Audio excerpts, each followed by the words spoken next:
welcome to the Wellness Hub podcast, a show dedicated to uncovering the future of healthy living. Each week, we aim to bring you content that supports your personal health journey through insightful conversations with amazing guests. We explore various topics ranging from healthy eating, technology, fitness, mindfulness, and more. Now let's join our host, Drew Munro, co-founder and CEO of UpMeals, a Vancouver-based food tech startup on a mission to make healthy meals accessible through technology.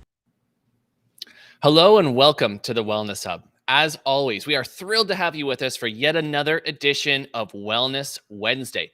Every single week, we are hosting amazing guests and having amazing conversations ranging from topics of entrepreneurship and technology to health, wellness, fitness, and mindfulness. And as always, it's our hope that you find these conversations valuable and insightful on your own wellness journeys. Our special guest tonight is a creativity and innovation expert focused on entrepreneurship and educational development.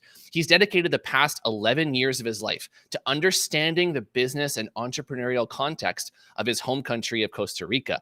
In doing so, his mission has been to better serve entrepreneurs and professionals by creating platforms that support individuals on their road to personal and professional growth. He is the director of one of Costa Rica's first tech-based incubation programs. He's worked with over 70 different tech startups and helped exponentially grow the entrepreneurial landscape in the country. So let's discuss with an expert what it takes to succeed in entrepreneurship. How can you establish yourself as an innovator in a crowded space? And how can you become a better learner? Our guest tonight is the director of incubation at OpenLab and a professor of creativity and innovation at Leeds University. He's also a keynote speaker, a podcaster, a content creator, and much, much more. And as a reminder, as we discuss these important topics, please comment with your questions on Facebook, on YouTube, on Instagram, wherever you happen to be watching. We will be answering audience questions all throughout the show tonight. So without further ado, please welcome our special guest this evening, Juan José Muñoz. Juan, welcome to the Wellness Hub. Hi, Drew. Thank you so much for having me here. Gracias. Hi from Costa Rica, beautiful tropical country. A little warmer probably than up north in Canada. I'd be willing to bet you're absolutely right about that. Thank you for joining us and hanging out with us tonight. I'm really excited to learn more about your amazing background. And I want to talk, and go right back to the beginning. I understand you studied civil engineering. So take me through, how do you go from that to starting your own business back in 2009? Yeah, awesome. I love to tell this story because if people had told more stories like these when I was in high school, then maybe it would all have worked out differently.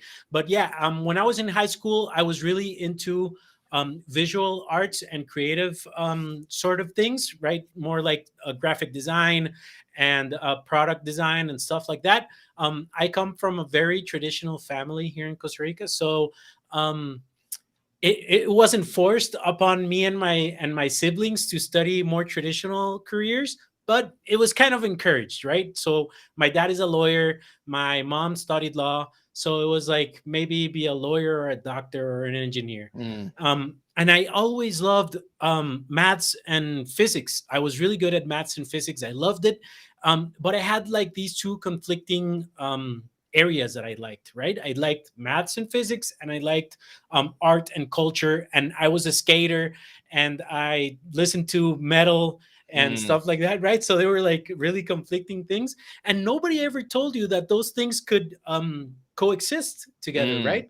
What we were told in the 90s and in the 80s when I was younger was you're either creative or you're more a science type person, right? So I decided I wanted to study civil engineering. It sounded great. It sounded like maths and physics was great. It sounded like I could be outside. I never was into like stuffy corporate office type jobs, right? Where you had to wear a suit and tie. I saw my dad and my uncles all be lawyers forever. And I was like, I don't think that's a job for me. I was a skater, right? I was rebelling. I was rebelling against that. So I decided engineering. My friends were studying different types of engineering. So I decided to get into civil engineering. It was great. I didn't not like it. I didn't love it. I did not like it. I hated going to school though, because at least in in my university, which was University of Costa Rica, the biggest university here, most respected, etc.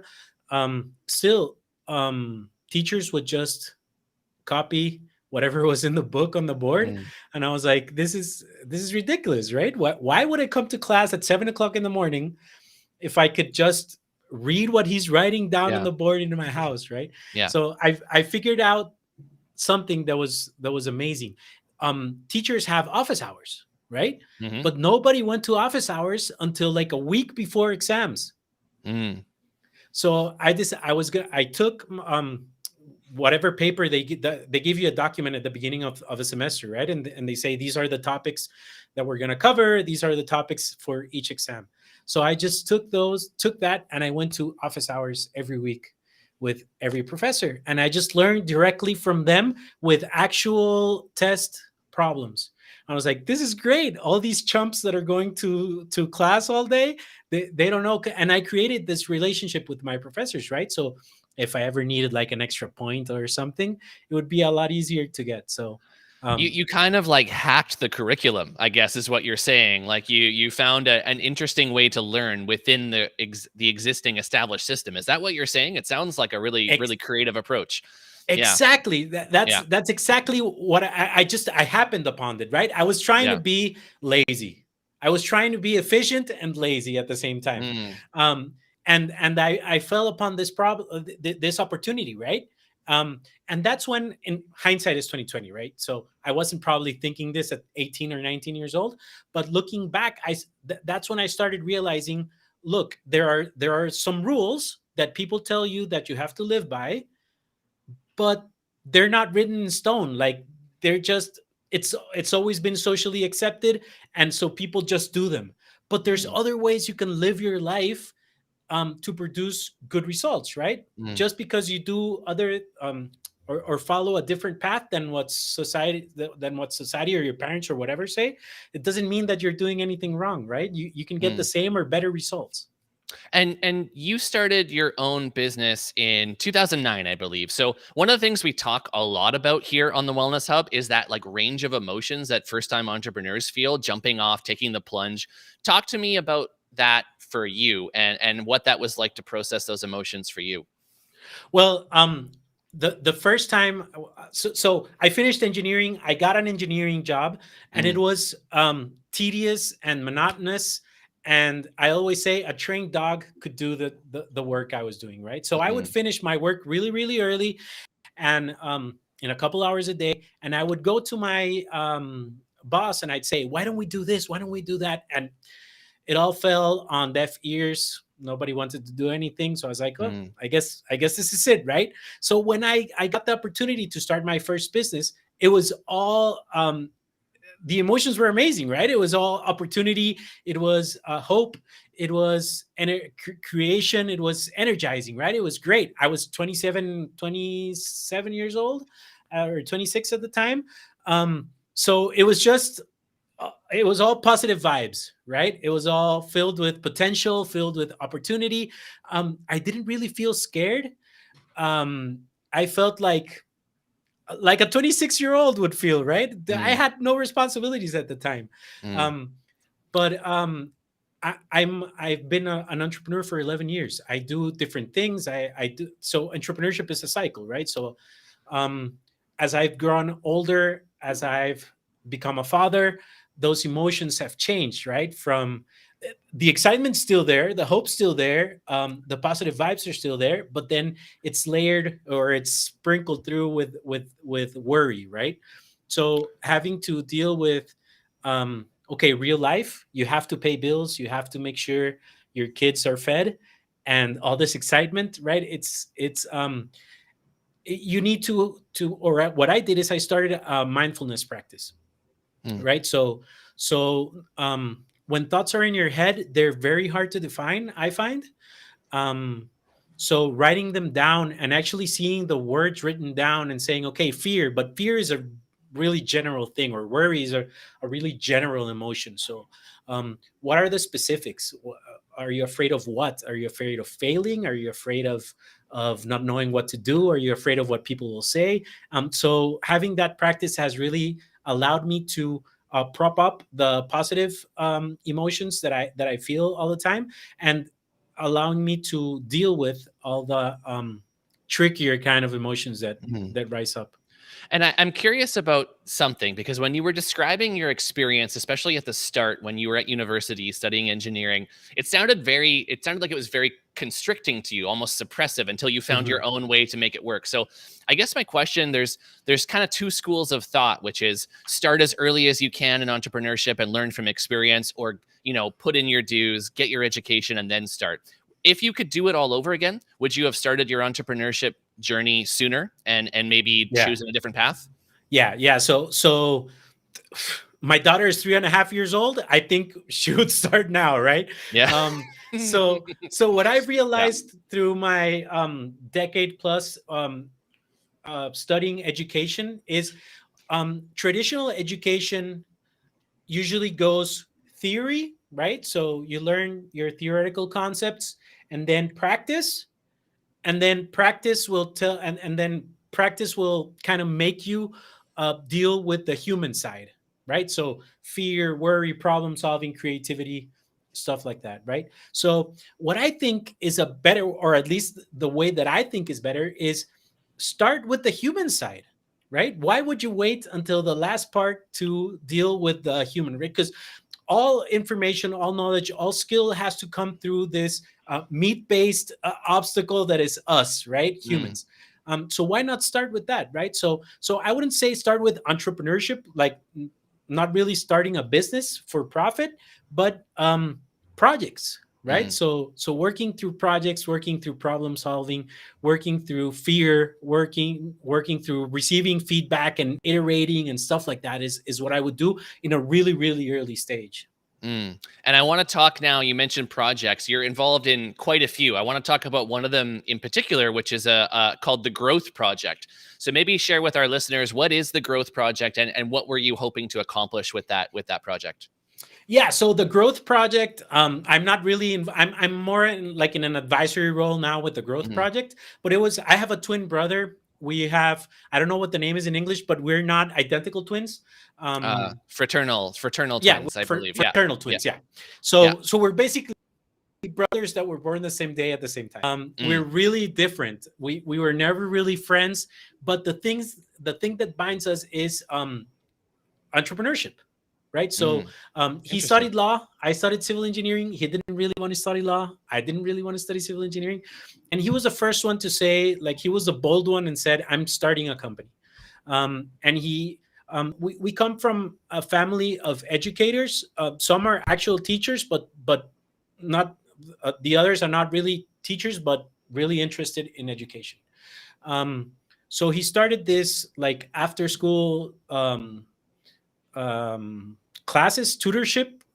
We call it tutoring, right? Mhm. Yep. Um, so he wanted to create. He developed a whole like pedagogical strategy around it, and he wanted to create more of a school, right? A new type of school for kids that were not really hacking traditional school systems, not because they were dumb or less smart or they had learning disabilities. Some did, but others just didn't hack school, or Hmm. they were athletes, student athletes that wanted to dedicate more of their time to their sports or music, or they were Costa Rica has a big expat community. Hmm. So some kids, expat kids that were new and they were going to be here for a year, and they were like, I don't really want to go through the whole high school making new friends thing, right? So Hmm. he developed this school, and he was like, listen, I have this opportunity. I'll do the whole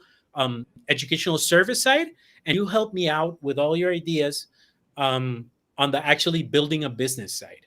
Um, and at that point in Costa Rica, there was no entrepreneurial ecosystem really. So I had to figure it all by myself. But there was this larger vision about creating an educational system that worked for people that it wasn't working for, Mm. right?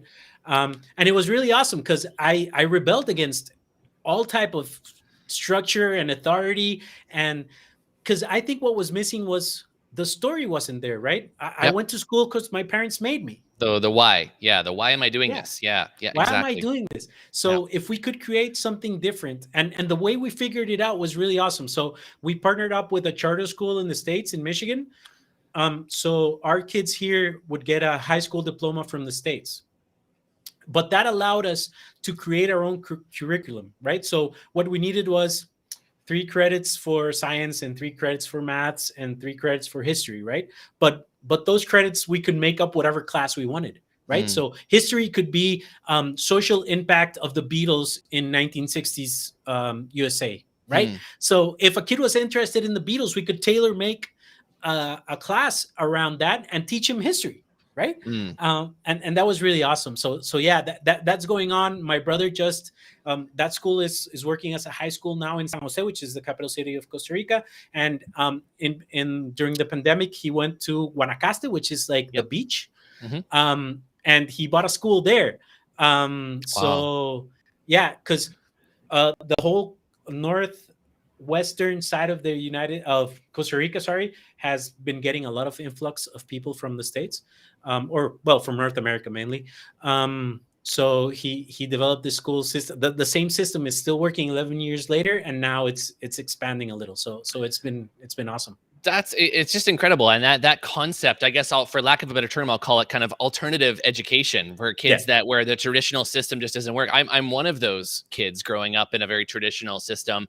I never struggled to school, but I didn't know that why. And for me, when I found that why, I connected with the kind of creativity, the chaos, the intensity of professional kitchens, and found my career that way and built my career that way. But that, until I found that, I was exactly the same as you, where I would rebel against it at any chance that I could, because it just didn't make sense for me. And I think what you're doing is super important, and there are so many people that would be touched by this idea. So super inspiring work, and thank you for sharing that story with us. And I want to jump forward a little bit and talk about to your opportunity to design and direct Costa Rica Open Future, which is an incubation type of platform. So talk to me a little bit about that concept, and what was the experience like directing that?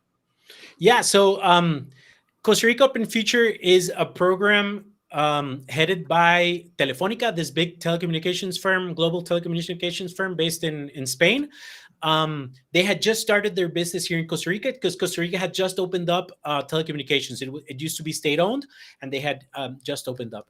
So they were bringing the program here. And because of my work with the Growth Project, I started with this educational vein in mind. I had starting documenting my entrepreneurial journey. I started creating a lot more content on entrepreneurship to help other people that were trying to start these businesses as well.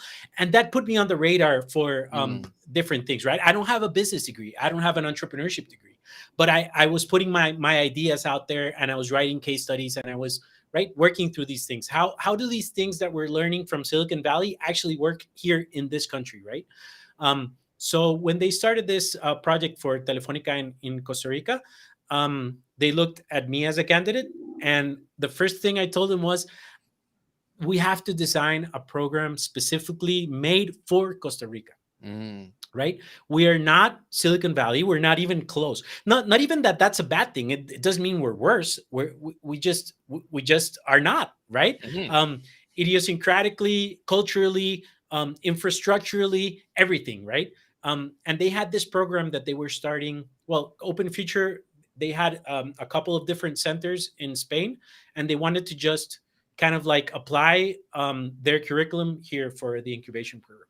So what I did was actually take that and try and make it work for what we have in Costa Rica, right? So that took some work. It's still going, right? I did that specifically with Open Future for 6 years. So I designed that IP for the incubation program.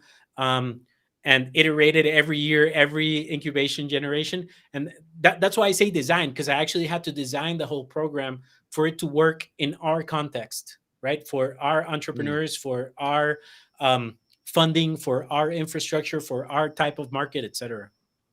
And talk to me a little bit about what that initial response was like. So was there, when you launched this, was there this sort of influx or wave of these entrepreneurs who were waiting for something like this to come along to launch or have support or incubation for their idea? What was that like when right after the launch? Yeah, so it was exactly that, right? It was a huge influx. So I think the first year we got close to 300 applications, which was Wow. unbelievable, Yeah. right? Most of those applications were invalid. Well, I don't want to say invalid, but they it just they weren't startups we could work with, Right. right? Because it was the first time people were saying, "Hey, I'll help you build your startup." So everybody who was alive basically was like, "Hey, I want help. I want money. I want you Mm, to do this for me," basically, right? So the first thing I realized was there's a lot of enthusiasm. There's a lot of people that want to get into startups, but there has to be more education as to the type of work we're doing. mm, Right. So in Costa Rica, we separate, or my program was a tech based startup right. thing. Right. So lifestyle type bakeries and, these more traditional businesses that were applying. Um, I didn't want to not help them, but I couldn't help them in the program. So Sure. we created a layer for community education that gave these more traditional businesses more tech-based concepts on how they could run social, maybe, or how they could have a tech layer on the back end to help them out and stuff like that. And but that's still exciting in a sense, just seeing that demand, because keeping in mind what you said, like the startup ecosystem really was non-existent at that point, and you're one of the frontiers of helping build this. So with Silicon Valley and all these other big places, I mean, they had to start somewhere, and they got there by defining what it is that a startup looks like, creating the environment, creating those incubations. And I think that's still exciting nonetheless. And so I want to ask you then, now you've had the chance to work with 70 plus startups, look through hundreds and hundreds of applications. What makes a startup stand out to you? What are some of those key signs that you look for to identify, wow, this could be a potential rocket or a high growth company? Yeah. So what I'm always looking for is a person or a team um, that has that can justify a real problem, Mm, right? great insight. Justify Yep. is an important word, right? Yep. Because many people will tell you there's a problem, but they can't really back it up with data or interviews or customer development of any kind. So if we can find a problem, I think we're good, right? Because after that, it's execution, and Yep. maybe the startup will work, and maybe it won't work. There's so many things that go to a startup being successful that luck, timing, right? There's a lot of not a Mhm. pandemic, right, at the time. Yeah. So if there's a great problem, a clearly defined problem that we want to work through, we can work through that. I can't promise you success, but I can promise you we can work through that and see Mm, what we find at the other end. Also, people that are maybe they don't have the technical skill now, but are willing to acquire it in order to solve that problem, right? yes. Yes. Yeah. And I think you touched on something so important, where so many people and young entrepreneurs focus on how amazing their solution or their product is, or their platform or their app or whatever it is. But without a clearly defined and massive problem that it's solving, vastly better than anything else in the market, you might as well assess that first, and doesn't matter, you won't be successful. So you've hit on something that's really important, and we talk about this a lot on the Wellness Hub, which is defining that problem. How are you adding value before you go out and build something? And that's critical for all the entrepreneurs or the young entrepreneurs that are listening out there right now to this show. And I want to jump a little bit ahead now. You've actually, now all these doors are opening for you. You've gotten to design and teach a graduate course at Lead University on creativity and innovation, one of the coolest course titles I've ever heard. I would love to know how that Yeah. opportunity came to you, and why it's so. Well, look at that. I would be, if I could speak Spanish, of course, I would be front row and center of this. If you launch an English version, please let me know. Yeah, awesome. So I may have to now. Yeah, so I have this teacher thing, right? Because I've been thinking a lot about this, and I think I want to be the teacher I wanted to have for other kids that want to have teachers like that. So I'm always up to giving a talk or a lecture on the Hmm. things I know. I believe in openly sharing ideas, right? I don't mind people taking my ideas and running with them. I want that, right? So a student for this university actually called me up and said, "Hey, would you come and give us a lecture?"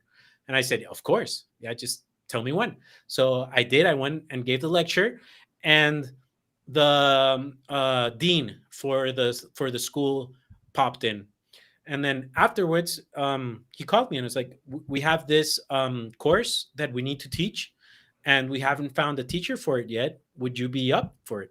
Wow. And it was great. So I believe in there's a little phrase I use that's movement creates movement. Mm, So it doesn't matter which direction you're moving or how fast you're moving or how much you're moving. Movement creates movement. So mm. if you go and give a lecture, good things will happen, right? More people will know your name, more people will have your ideas. It'll create opportunities, right? So that's what happened. Absolutely.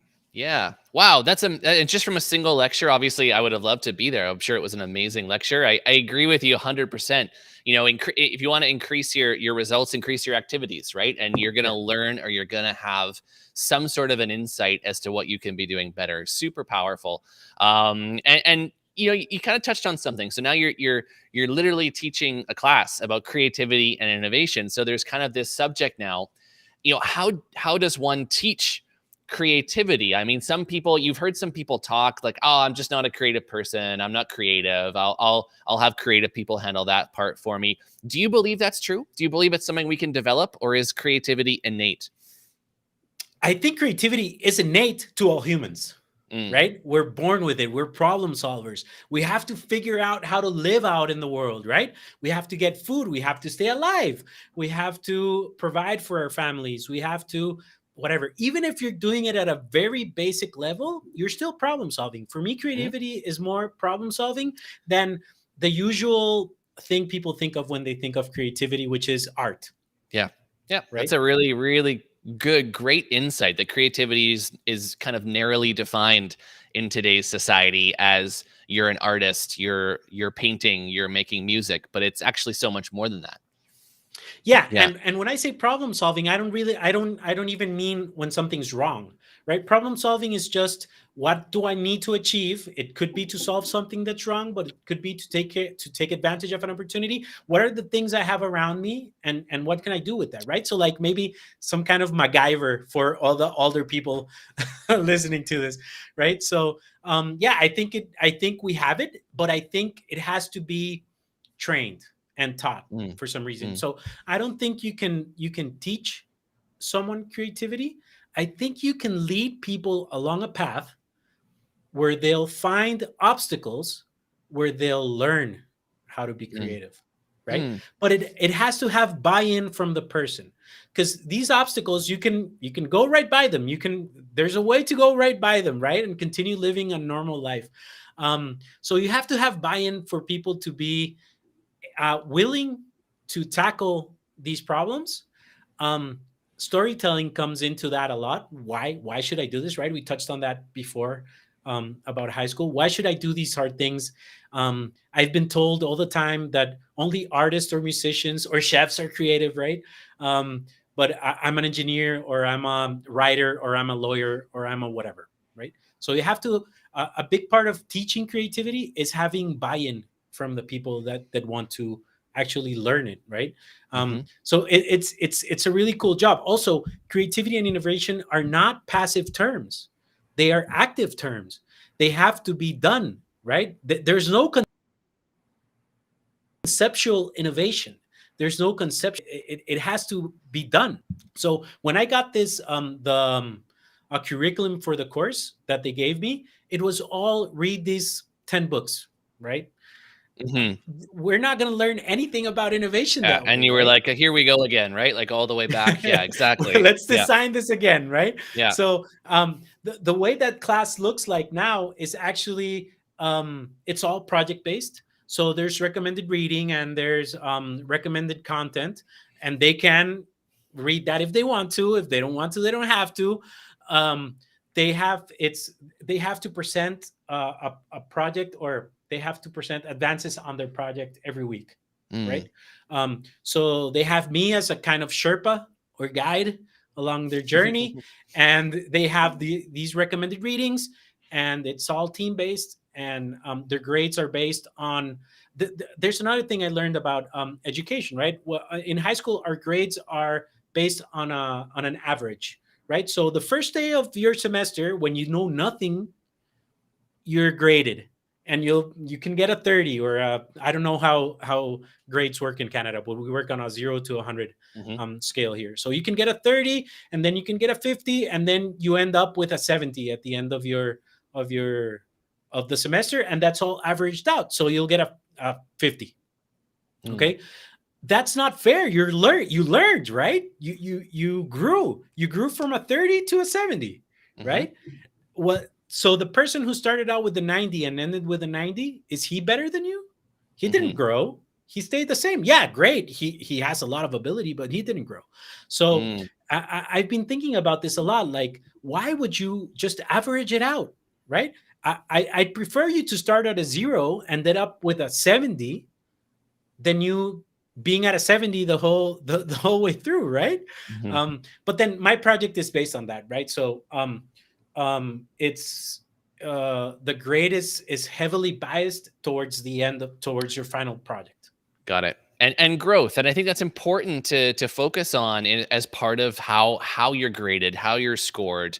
And that was going to be my question. I was going to say, what are you? It sounds like you're perhaps students might view you as the cool teacher who doesn't make us read 10 books or 12 books at the start of the course. But what are you tough on the students on? And it sounds like you're tough on them to continue to grow and push themselves every week. Would that be accurate?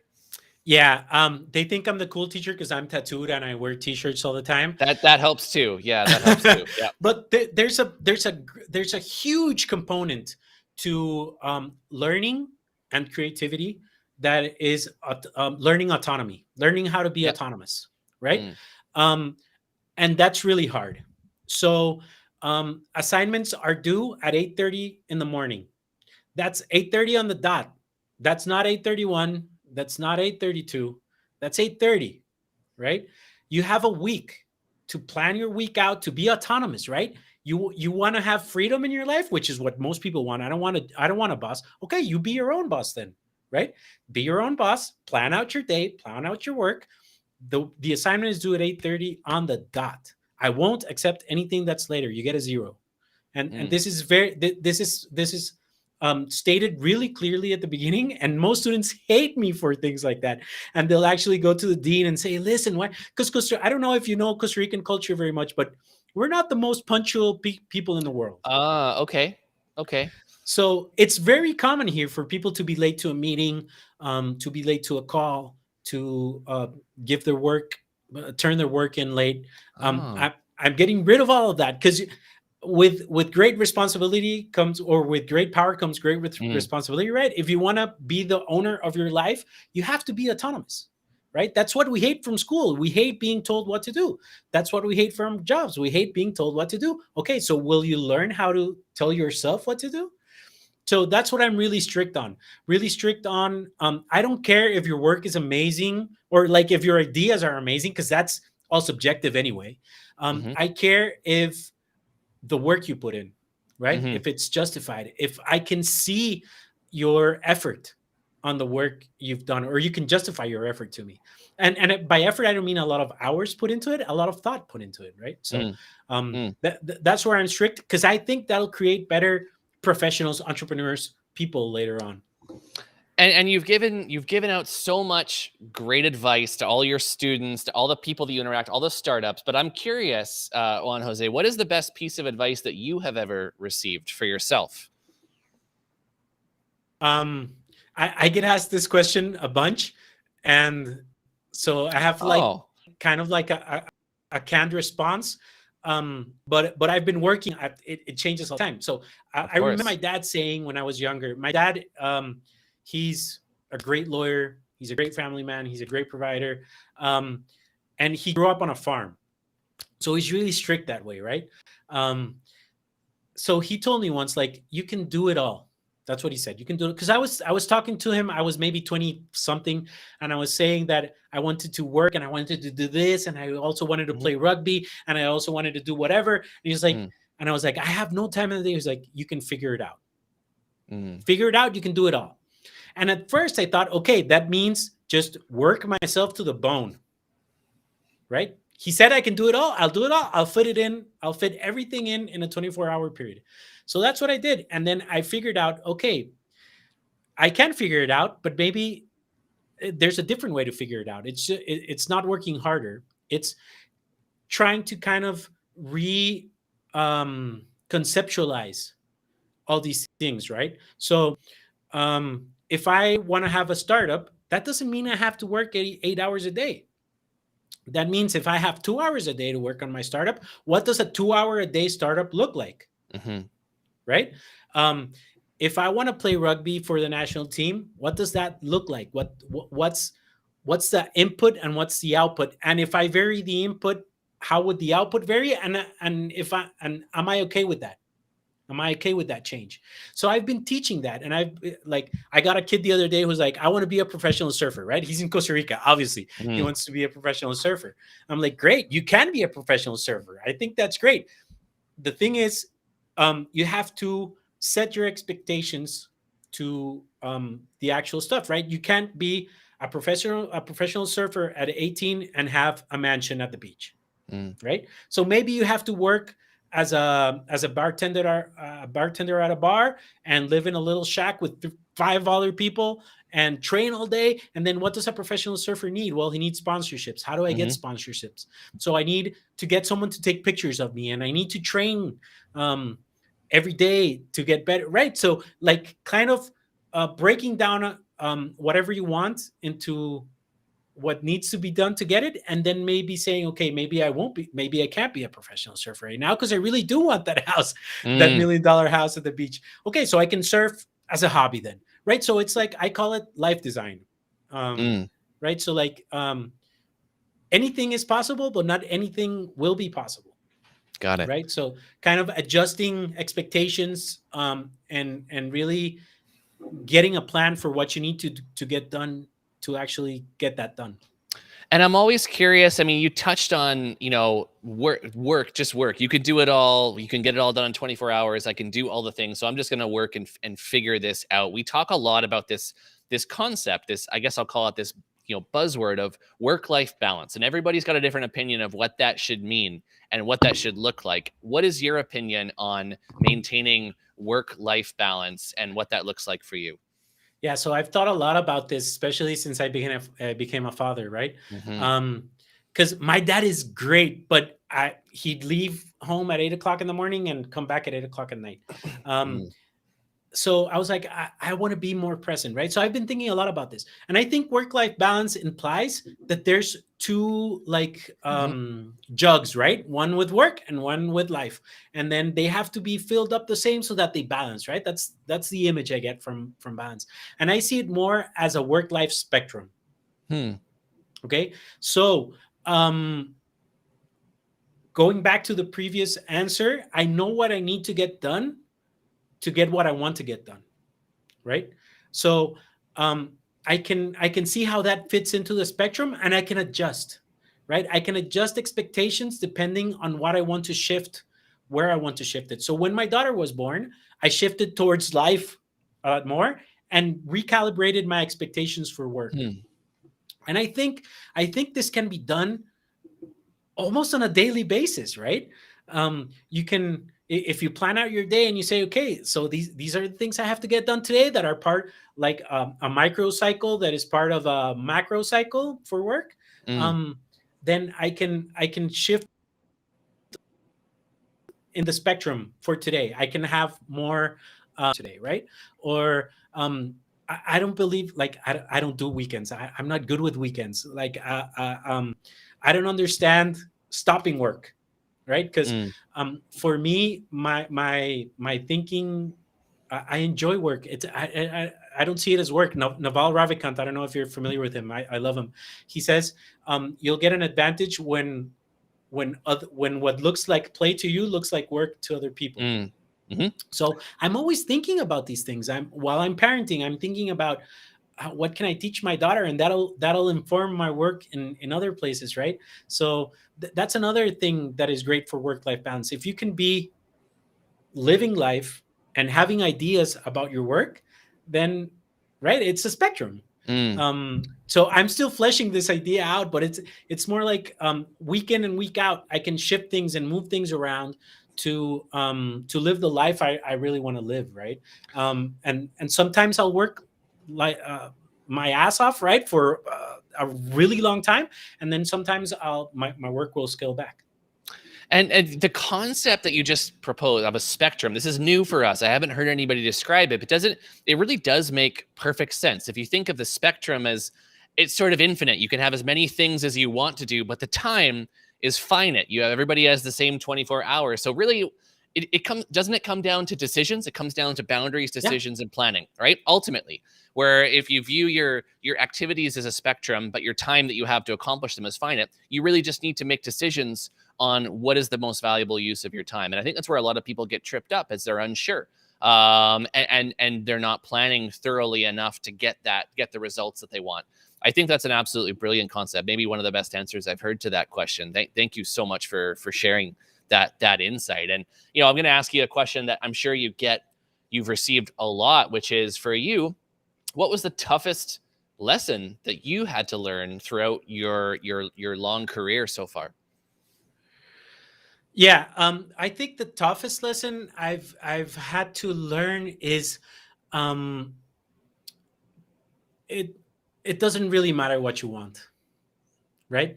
You can want everything in life. You can want to have this amazing life. You can want whatever you want. It's not about wanting.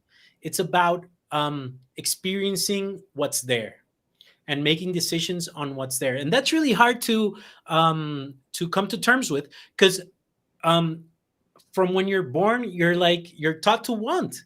You're taught to want a happy life. You're taught to want a successful life. You're taught to want health. You're taught to want to have a wife or a husband or a spouse or kids or a car or the new streetwear drop that just came out, or the newest NFT that everybody's talking about. You're taught to want, right? Mm-hmm. And then working your way towards that want. Wanting doesn't matter, right? It's what's there. I can want 500 houses, but I may not get them, even if I put my work in, right? So it's like coming to terms with, having goals is awesome, but sometimes those goals will not be met, and that's not wrong. That's not bad, right?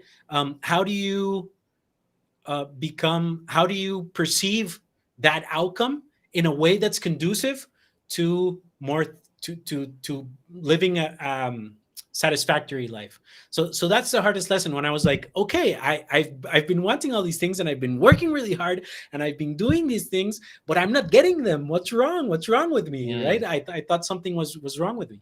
And then it was like, okay, no. And it's a process, it's a practice. I have to practice this type of mindset every day. It's not easy. So I think that's the toughest thing.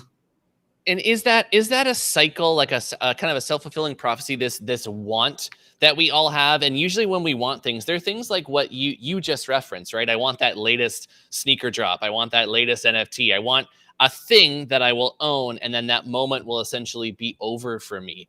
Is this, how do you advise people to kind of, you're allowed to want things. I mean, that's human nature, but how do you help people focus on that long lasting happiness that comes from achieving that growth? How do you help walk people through that? Yeah. So I learned this from sports. I did all sports. I got into rugby and CrossFit, and I owned a CrossFit box for 5 years. And there's this coach called Ben Bergeron in the States. He's trained plenty of CrossFit games.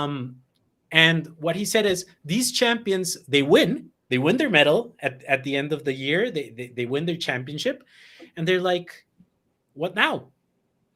right? I'm not Yeah. as happy as I thought I would be because I got my medal today, and then tomorrow I already got the medal, right? Mm-hmm. So what they realized is what they were putting their satisfaction on was not the hardware, it was not the goal, was not attaining the goal, was the process towards attaining the goal, right? So how can we make that process a lifelong process, right?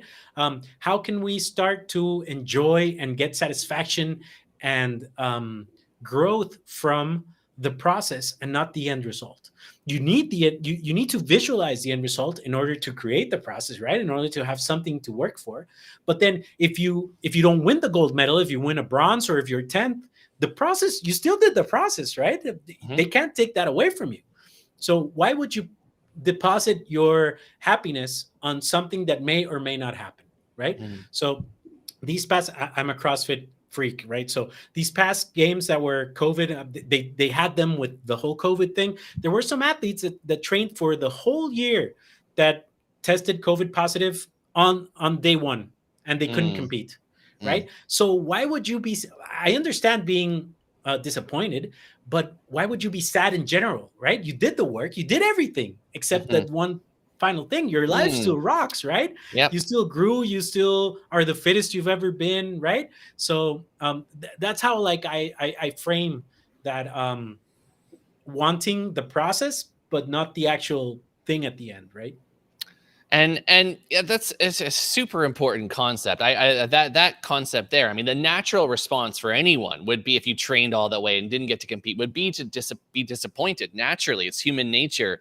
But you frame that in such a productive way, and I'm so grateful for you sharing that insight. I hope that helps so many of these entrepreneurs out there who are perhaps too tangible, goal focused, and not growth and journey focused, which is where they need to be. And I want to ask you a question here. This is probably the only question here on the Wellness Hub that's always the same week in, week out. And I need to know, what is your favorite go-to meal? I'm ready for this one. So I have two answers. Oh. I have eggs. Eggs. Anytime. Eggs, any way, any style? Anytime, any way, with style? anything. Eggs. Well, okay. Costa Ricans, we do mainly fried, sunny side up, soft yolk type eggs. But I love eggs Benedict. I love any type of eggs. I can eat eggs all day. When I really trained, I ate eggs all day. I used to carry them around in my bag, like soft, hard-boiled eggs.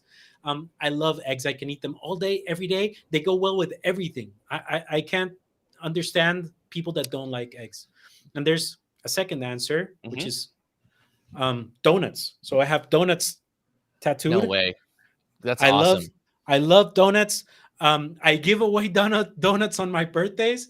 I just love it. I have a donut skateboard. I have donut paraphernalia everywhere. Oh man. So yeah, eggs for health, donuts for enjoyment. And now there's two schools of thought with donuts. There's the fried style, the fluffy donuts, and then the cake style donuts. Which team are you on? Do you have a preference?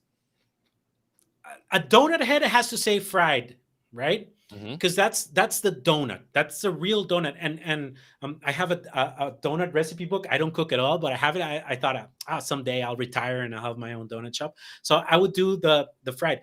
But if you go to like well, I know you guys have Tim Hortons up there, but if like the Krispy Kreme chocolate glazed cake donut is out of this world, right? But that's more like a dark horse. I go to the deep fried dough sprinkles on top donut. So you're a purist, to which I like. And we do here in Vancouver. We of course we have Tim Hortons. We have many. I guess I'll call them gourmet or higher end donut shops that do amazing work and amazing flavors. Hopefully you'll come out and visit us and try those soon. And then with eggs, have you ever heard of? There's a really famous chef. His name is Wiley Dufresne, and he's from the U.S. And he became almost borderline obsessed with eggs and cooking eggs. And he published an entire thesis on cooking eggs, how to cook them in unique, perfect ways, their structure, their anatomy, their different temperatures where the proteins would be cooked. It was absolutely, I've never seen a chef go deeper into eggs. If you're into eggs, I suggest you check out that chef. He would blow your mind with how deep he went down the rabbit hole and how much he loves eggs. And so I'd love to know, this has been so great. I've really loved our conversation. Where can our listeners go to learn more about you and the great work that you're doing? Well, listen, I'm happy to give out all my content. It's all in Spanish though, so I may have to start creating more content in English. But just head to my Instagram, which is JJ, then my last name, and I know JJ Munozo, Mm-hmm. Munoz, as you say it, Mm-hmm. JJ Munozo. I do a lot of content on Instagram. I write a weekly newsletter. It's all in Spanish, but I write a weekly newsletter. I've been doing it for years. And I write like 3 cool ideas for you to be able to take advantage of the week. So one thing I realized, people hate Mondays, and you don't hate Monday. Monday is a 24-hour block of time, right? You hate what you have to do after a weekend of not having to do it, right? So I started trying to rebrand Monday a few years ago. So one of those things is this newsletter that I write on Mondays, with ideas of how people they're related to work, they're related to business, they're related to mindset and thinking and creativity and stuff like that. And you also have a podcast, I believe, as well. Do you want to talk about that really briefly? Yeah. So we talked about the incubator and my work with entrepreneurs, and I was having these awesome conversations with entrepreneurs, and I was learning so much from them, but they all happened inside my office, right? So I'm like, why do I get to be the privileged one that can learn from these guys? So I started my podcast. I was a big podcast listener. I loved Tim Ferriss, stuff like that. And so I had the first and longest running podcast in Costa Rica. And it's just interviews with entrepreneurs, trying to so that people can listen to their stories and be like, oh, I'm like them, right? They're like me. I can kind of do what they are doing, right? So yeah, that's Épico podcast. Épico is something, it's kind of like my brand, my go-to word, my slogan thing. Épico, epic. So yeah, it's in Spanish too, but hey, you can learn Spanish while learning business, right? Absolutely. Yeah. And we'll have to get some translated versions up shortly. Use Google Translate for the newsletters and practice your Spanish. We hope there'll be some English content soon. Well, Juan José, thank you so much for joining us, for hanging out with us, sharing your amazing experience and insights with our listeners. Tons of gems in there. And we hope that you'll come back on again soon and give us another great update.